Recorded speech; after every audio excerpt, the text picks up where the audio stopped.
Journalist Sai గారు ఈ మధ్య పవన్ కళ్యాణ్ గారి మీద పడి బాగా ఏడుస్తున్నాడండి. ఎందుకు అర్థం కావట్లా.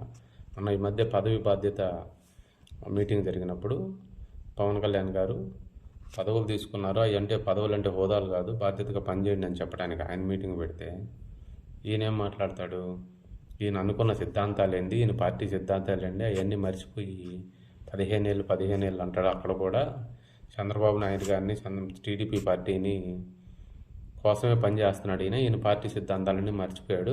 కరప్షన్లో ఈయన రాజకీయం చేయాలనుకున్నాడు, అవినీతి లేని సమాజం నిర్మించాలనుకున్నాడు, లా అండ్ ఆర్డర్ కంట్రోల్లో ఉండాలనుకున్నాడు, పేదలకు మంచి జరగాలనుకున్నాడు. ఈయన సిద్ధాంతాలన్నీ బాగానే ఉంటాయి చెప్పుకోవటానికి. ఈయన ఎలక్షన్ ముందు చెప్పినవి ఒకటి, అధికారంలోకి వచ్చిన తర్వాత చేసేది ఒకటి. ఇవన్నీ మర్చిపోయాడు, గాలి కుదిలేసి ఓన్లీ చంద్రబాబు కోసమే, టీడీపీ కోసమే పనిచేస్తూ ఉన్నాడు అని చెప్పుకొస్తున్నాడు. అదేమంటే వాళ్ళకి పార్టీలో అసమర్థత ఉన్నప్పుడల్లా ఒక్కొక్క మీటింగ్ పెట్టి వాళ్ళని మోటివేట్ చేసేదానికి ఇట్లాంటివి పెడతా ఉంటాడు. లేదంటే ఆ పదవి బాధ్యత మీటింగ్ వల్ల ఆయనకు ఒరిగింది ఏంది, వాళ్ళ పార్టీ వాళ్ళకు ఒరిగింది ఏంది అని చెప్తున్నాడు. అందరు ఇవ్వలేదా, జగన్ ఇవ్వలేదా పదవులు, టీడీపీ ఇవ్వలేదా, వాళ్ళు ఇచ్చి వాళ్ళ పనులు వాళ్ళు చేసుకోవట్లేదా, ఈయన ప్రత్యేకంగా దానికోసం పెట్టడం దేనికి అనేసి. అయ్యా, పవన్ కళ్యాణ్ గారి పార్టీ గురించి, ఆయన సిద్ధాంతాల గురించి ఆయన ఏం చేయాలో ఆయనకు తెలుసు.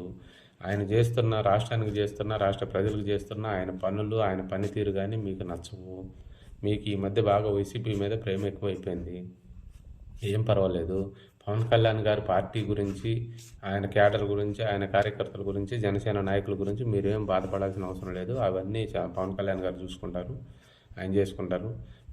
మీలాంటి వాళ్ళు అసత్యాన్ని ప్రచారాలు చేసి పవన్ కళ్యాణ్ గారు దిగజార్చాలని చూస్తే మీరు ఎంత దిగజార్చాలనుకుంటే ఆయన అంత పైకి లేస్తాడు.